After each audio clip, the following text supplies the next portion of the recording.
Graças a Deus, meus amados e participantes daqui do canal. Meu nome é Daniel Moraes, sou seminarista daqui da Igreja Batista do Grã-Moré. E a partir de hoje, a gente vai dar continuidade aos estudos que a gente estava fazendo nos nossos cultos de oração. Então, a gente vai continuar e concluir o livro de Gálatas. E após isso, a gente vai para outro livro a fim de aprendermos mais de Deus, beleza? Então vamos lá. O texto de hoje, ele se encontra em Gálatas, capítulo 5, do versículo 1 ao 12. Vamos ler. Foi para a liberdade que Cristo nos libertou.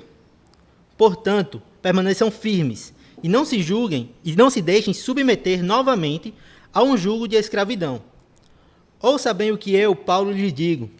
Caso se deixem se circuncidar, Cristo de nada lhes servirá. De novo declaro a todo homem que se deixa circuncidar, que está obrigado a cumprir toda a lei. Vocês que procuram ser justificados pela lei, separaram-se de Cristo, caíram da graça. Pois é mediante o Espírito que nós aguardamos pela fé a justiça, que é a nossa esperança. Porque em Cristo Jesus, nem circuncisão e nem incircuncisão tem efeito algum, mas sim a fé, que atua pelo amor. Vocês corriam bem. Quem os impediu de continuar obedecendo à verdade? Tal persuasão não provém daquele que o chama. Um pouco de fermento leveda toda a massa. Estou convencido no Senhor que vocês não pensarão de nenhum outro modo. Aquele que os perturba, seja quem for, sofrerá condenação. Irmãos, se ainda estou pregando a circuncisão, por que continuo sendo perseguido? Nesse caso, o escândalo da cruz foi removido. Quanto a estes que os perturbam, quem dera que se castrasse. Vamos lá. A gente viu até agora, Gálatas do 1 ao 4, que basicamente é o seguinte. As igrejas das Galácias, elas estavam sendo invadidas por falsos mestres judaizantes, questionando o apostolado de Paulo e o evangelho que Paulo tinha pregado. Eles afirmavam que Paulo não tinha autoridade apostólica e ainda estavam ensinando um evangelho legalista, exigindo que os gentios, que os gálatas, eles se circuncidassem e observassem a lei mosaica para que pudessem ser salvos. E os gálatas, eles estavam sendo levados por esse ensino e estavam retrocedendo na fé e voltando ao jugo do judaísmo. E em falta dessa firmeza da igreja, Paulo ele escreve esta carta com grande desgosto e de forma enfática apresentou no capítulo 1 e 2 uma grande defesa do seu apostolado. E desde então, ele apresenta argumentos em defesa do evangelho da graça, em defesa da justificação pela fé. Porém, os argumentos de Paulo até aqui, o capítulo 3 e 4, eles eram argumentos mais conceituais. E agora ele passa a argumentos mais práticos. A verdade é que Paulo ele defendeu nos capítulos anteriores, ele passa agora de maneira mais prática na vida dos Gálatas. Ele passa a defender dessa forma. E com o intuito de a gente entender melhor o texto e valorizar o tempo, a gente vai responder algumas perguntas. Vamos lá. A primeira é a seguinte. Por que alguém precisaria ser alertado para permanecer firme e evitar se submeter à escravidão? Afinal, qualquer pessoa ela gosta de gozar da sua liberdade. Então, por que Paulo precisou alertar eles para que eles não se submetessem novamente à escravidão? Beleza, mas antes da gente responder isso, existem algumas verdades que precisam ser ditas e enfatizadas. No versículo 1, Paulo diz o seguinte: para a liberdade que Cristo nos libertou. Deixando claro que antes de Cristo, nós éramos escravos.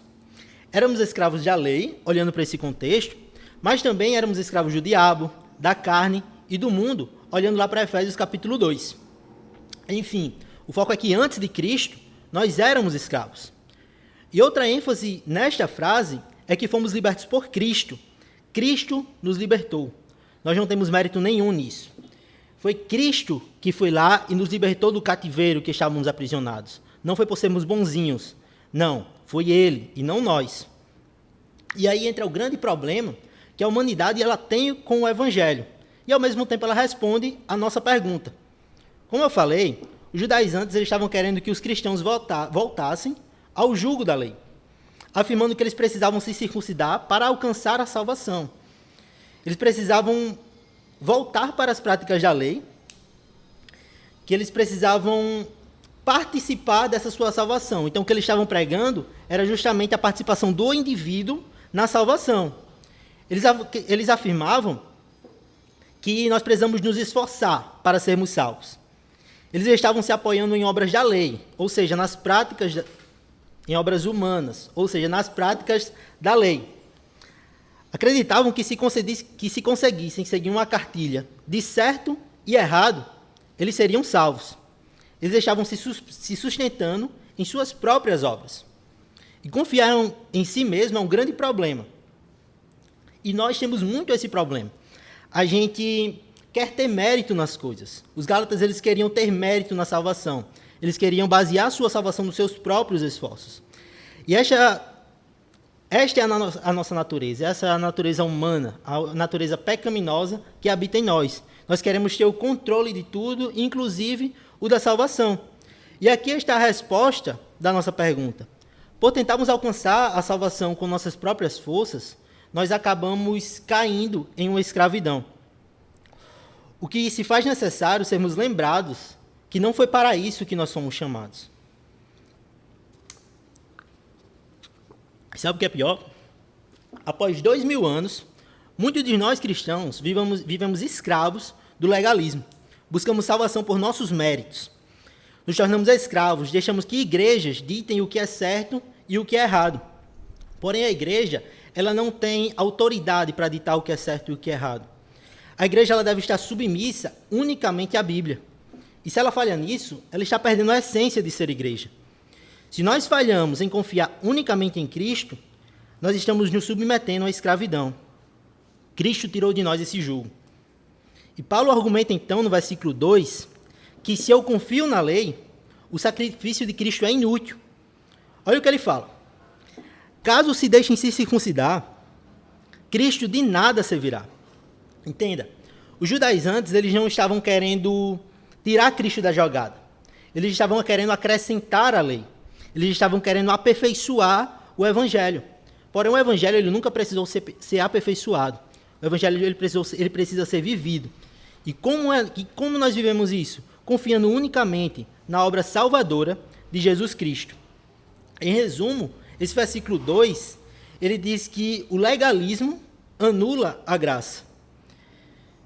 E ainda de maneira prática, Paulo chega aqui no versículo 3, afirmando que você pode até tentar ser salvo pela lei. Porém, Paulo já tinha dito no capítulo anterior que quem tenta fazer isso é maldito, porque é impossível a gente alcançar o padrão da lei. Tiago fala que se a gente cumprir toda a lei, mas errar em um só ponto, nós somos transgressor total da lei. E é impossível nós sermos perfeitos. Por causa disso que nós precisamos de Cristo. Nós precisamos confiar unicamente em Cristo. Como eu disse, os judaizantes eles não queriam tirar Cristo da jogada. Eles queriam fazer uma mesclagem entre a lei e a graça. Só que Paulo, no versículo 4, ele deixa claro que isso é impossível. Vocês, que procuram ser justificados pela lei, separaram-se de Cristo. Jesus não divide seu mérito com ninguém. A nossa salvação é mérito exclusivo de Cristo. Não foi nós, não foi a lei, não foi o que a gente consegue fazer ou não. Foi unicamente a graça, que é o favor imerecido de Deus através de Cristo Jesus.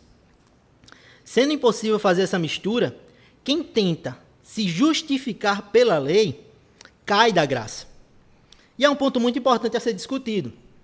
O que significa caíram da graça? Bom, toda doutrina ela pode ser vista de duas óticas, na perspectiva divina e na perspectiva humana. Paulo aqui, como argumenta Augusto Nicodemos, está falando do ponto de vista humano. Ou seja, afirma que é possível alguém cair da graça, pois achava que estava nela, no caso na perspectiva humana. Mas na perspectiva divina, essa pessoa ela nunca foi alcançada pela graça. Nesse sentido, Paulo está dizendo mais ou menos o seguinte: Se vocês seguirem a circuncisão, o evangelho que vocês abraçaram de nada servirá a vocês. A graça que vocês pensam ter recebido, na verdade, de nada lhes servirá, pois caíram dessa graça e estão dizendo que acreditam, mas que verdadeiramente vocês não acreditam, porque vocês estão querendo se salvar por suas próprias obras. Não é por acaso que na descrição seguinte, Paulo ele faz justamente o contraste, o contraponto, que é apresentando um verdadeiro cristão. Ele diz o seguinte: pois é mediante o Espírito que nós aguardamos pela fé a justiça, que é a nossa esperança. E daí entra mais uma pergunta. Qual é o objetivo de Paulo no versículo 5 e 6? Como eu disse, Paulo está fazendo um contraste entre o verdadeiro e o falso cristão. E ele fazendo esse contraste, ele traz algumas verdades. O crente ele não confia em si mesmo, nas suas obras ou na sua observância da lei. Olha só o que o versículo 5 diz. É mediante o Espírito que nós aguardamos. Pelo Espírito Santo, aguardamos a esperança da justiça, que nos foi dada unicamente por meio da fé. Não por nossos méritos, não pelo que a gente consegue fazer, não em nós mesmos, mas no Espírito. Paulo, no versículo 5, mostra que temos esperança no porvir, no futuro. Já agora, no versículo 6, Paulo chama para, pela fé, atuarmos em amor. Olha só o que ele fala. A fé que atua pelo amor, essa é a expressão do apóstolo. Paulo afirma que a circuncisão em si mesma não tem valor algum, mas a fé tem implicações no presente, nesse caso, amor. Muitas vezes, quando não entendemos verdadeiramente o Evangelho, o significado de liberdade cristã, nós pensamos que essa liberdade ela nos dá carta branca para não fazermos nada, para estarmos inertes. Só que isso é um grande erro. Fomos salvos pela graça? Sim, mas para boas obras. Sendo assim, as minhas obras não determinam se eu vou ser salvo, mas se eu sou salvo, isso determina as minhas obras. Então, o objetivo de Paulo, nesses 2 versículos, é mostrar que um cristão que acredita na justificação pela fé, quando olha para frente, vê um futuro glorioso, mas quando olha para o presente, vê uma responsabilidade em amor.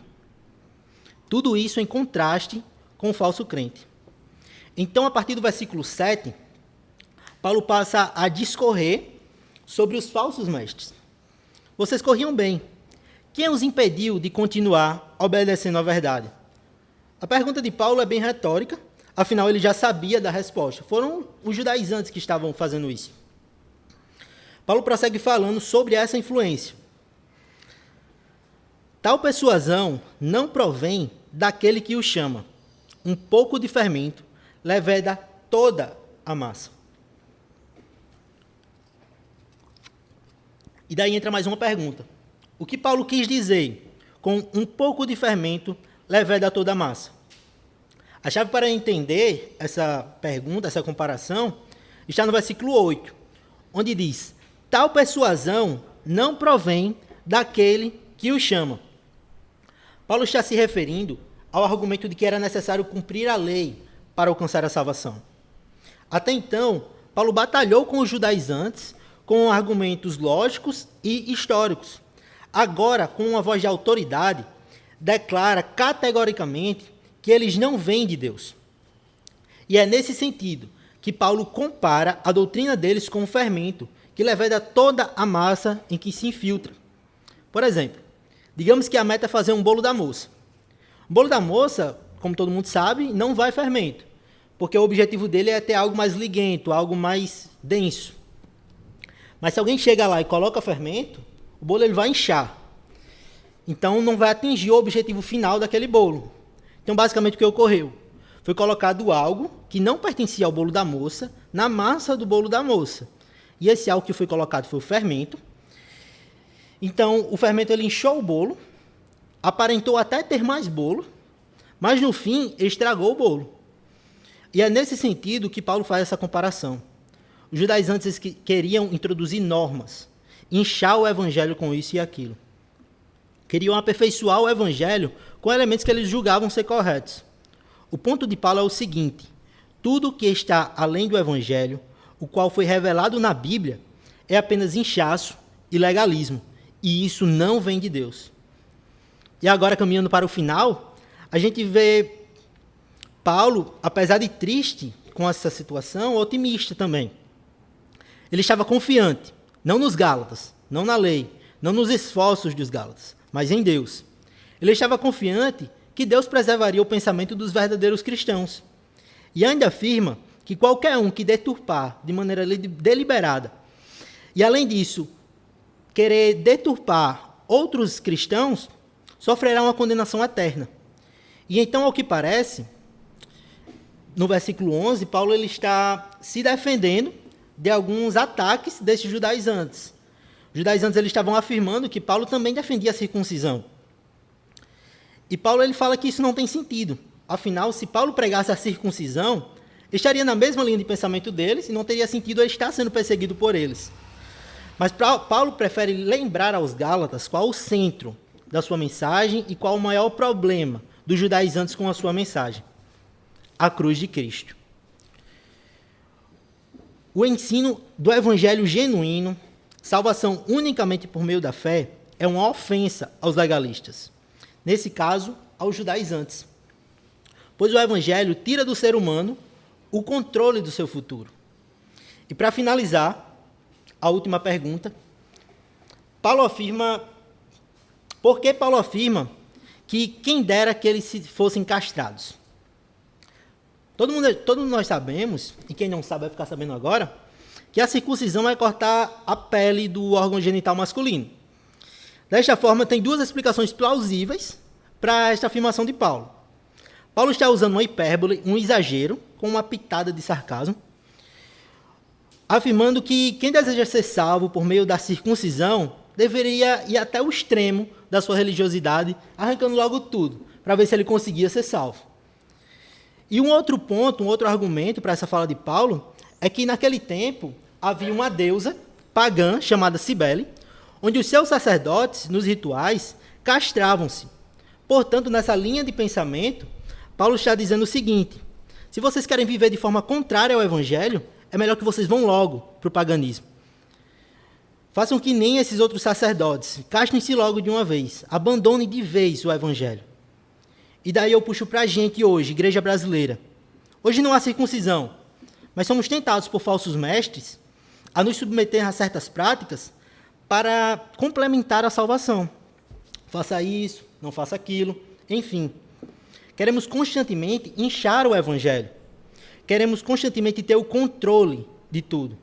Queremos alcançar a Deus através daquilo que fazemos. Que Deus tenha misericórdia de nós. Pois, ao contrário disso, amados, devemos confiar em Deus, sabendo que foi Ele que começou a obra e é Ele que vai terminar. A salvação não pertence a nós, mas a Ele. Desta forma, somos livres da condenação, livres para viver para aquele que nos salvou. Amém? Então, só para finalizar, vamos orar. Oremos.